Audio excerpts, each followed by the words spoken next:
The dark you're folded into is the inside of a car boot, and a dog is working down the line of cars toward you.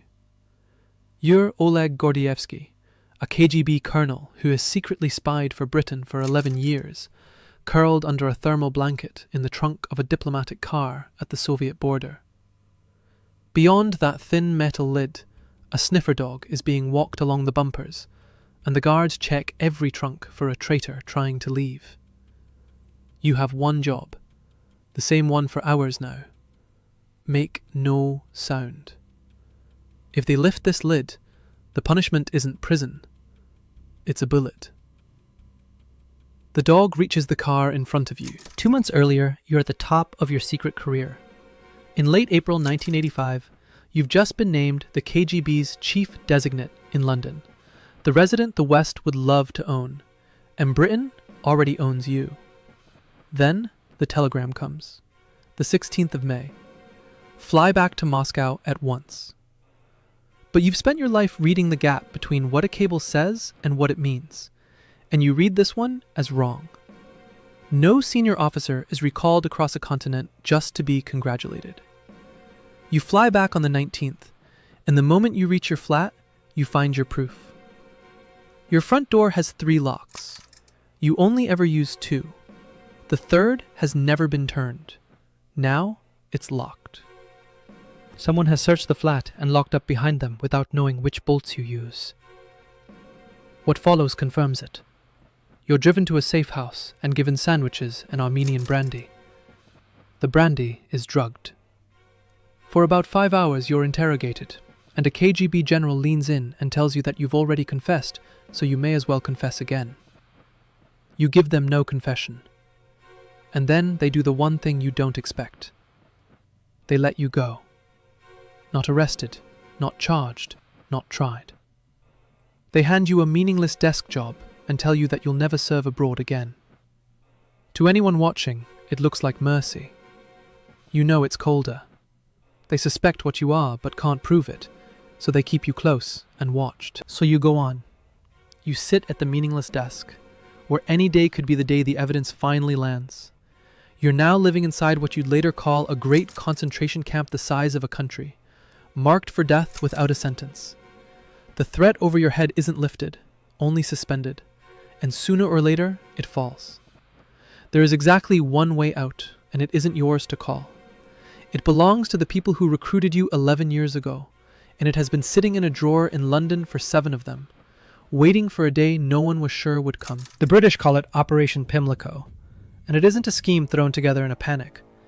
It was built around 7 years earlier, near 1978, by an MI6 officer named Valery Petit, the deputy head of its Soviet operations section, who worked out, in cold detail, how she might one day pull her best agent out of Moscow if it ever came to this. Now it had. The plan turns on a signal only you and your handlers would know. On a set day and time, you stand outside a bread shop on Kutuzovsky Prospect in central Moscow, holding a red Safeway plastic bag, as if waiting for someone. That's all. A man with a shopping bag outside a bakery. Nothing a watcher would flag. You're the most valuable spy the West has inside the KGB, and your whole escape now comes down to standing outside a bread shop with a carrier bag, hoping a stranger walks past eating a chocolate bar. Because that's the countersign. A British officer walks by with a green Harrods bag, eating a Mars bar. You make eye contact, and that's the entire confirmation that Pimlico is live.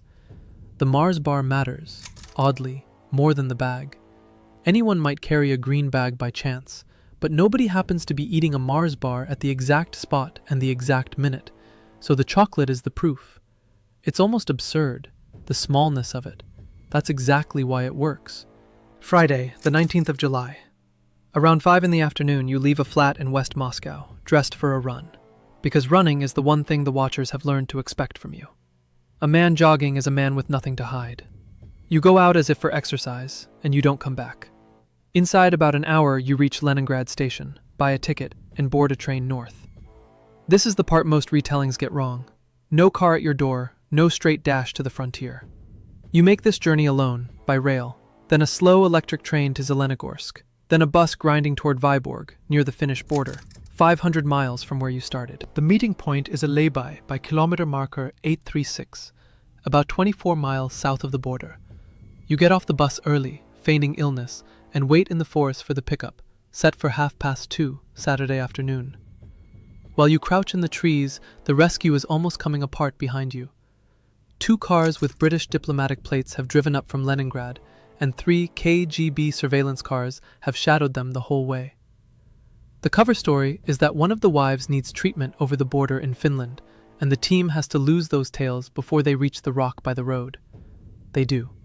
The cars swing in, and you come out of the trees toward a waiting boot. You curl into the trunk of the Ford Sierra, doubled up, knees to your chest. Over you, they lay an aluminum space blanket, the kind that reflects heat, carried in case the guards run infrared detectors over the car, hunting a warm body where none should be. They give you water against the heat and sedatives against the urge to move. Then the lid comes down, and the daylight narrows to thin gray lines at the edges of the metal. From here, you have no map and no view, only the engine, the road under the wheels, and your own breathing. The plan from this moment is the same plan as the very first second of this story. Whatever happens up there, make no sound. The car stops. The engine settles to an idle, and the sounds change. Boots on gravel, voices, trunk lids opening and slamming up the line. This is the Soviet frontier, where the guards inspect every vehicle bound for Finland. Then comes the sound the whole plan was built to survive. A dog. They're running sniffer dogs along the cars, nose to the seams, the same seams of your trunk that let the daylight in. Gordievsky later described lying there, listening to the dog work nearer, knowing that one bark would be the last thing the plan could absorb. You can't fight it, run from it, or even see it. You can only lie still and wait to learn whether a dog can smell a man through metal. In the lead car is one of the diplomat's wives, and with her, a baby, about 15 months old. As the dog reaches the car, she lifts the child out and changes its nappy directly on the boot lid, right above where you're hidden, and lets the soiled nappy do what no plan on paper could. The smell is enough to drown out the scent of one frightened man under a blanket and send the dogs off. In some accounts, she also drops a packet of cheese and onion crisps as a second distraction, though that detail rests on a single chain of telling. The nappy is the part everyone agrees on. A trained border dog, beaten by a baby who needed changing. What the boot takes from you is the one thing you need most: information. The dog is gone and the car is moving again, but you can't know the danger has passed. You agreed on a single signal for exactly this, because words couldn't reach you. The team's cassette was Dr. Hook's greatest hits, music Gordievsky called horrible, horrible music. Once you're across, onto Finnish soil, the driver will put on one piece instead, Sibelius, Finlandia. So you lie in the dark and listen. The engine, the road, the bad pop tape playing on. And then it stops, and the first slow notes of Finlandia come through the metal. And that's how you learn, before anyone says a word, that you're out of the Soviet Union and alive. The team drives you on through Finland to Norway, then flies you to Britain to be debriefed. You are out. But you went out alone. Your wife Layla and your 2 daughters were on holiday in Azerbaijan when you vanished into that boot, and they're still inside the country you just escaped. The KGB takes them in, questions them, and holds them under surveillance for about 6 years. They're finally allowed to leave and join you in Britain on the 6th of September, 1991, 3 months before the Soviet Union itself collapses. By then, the marriage can't survive what the escape cost it. You bought your own life on that border, and the bill was handed to the family you left on the other side because of what you were. 2 years earlier, during a NATO exercise called Able Archer in November 1983, you had warned MI6 that KGB headquarters was treating the war games as possible cover for a real nuclear first strike. The CIA later called you the West's sole source on how badly the Soviets misread that moment, and your reporting reached Margaret Thatcher and, through Washington, Ronald Reagan. None of that was part of the escape. It's only the reason your own service got you across that border, and the reason a death sentence, when it came in your absence. Which leaves one question, never closed. Who told the KGB to recall you? The name that comes up most is Aldrich Ames, a CIA officer who sold a long list of Western agents to Moscow. For years, that was the answer. But the timeline never fit. You were recalled in the middle of May 1985. Ames's documented handover of names came 4 weeks later, in June. One FBI investigator put it bluntly: the timeline just didn't work. The gap has never been explained, and a second source, never caught, has never been ruled out.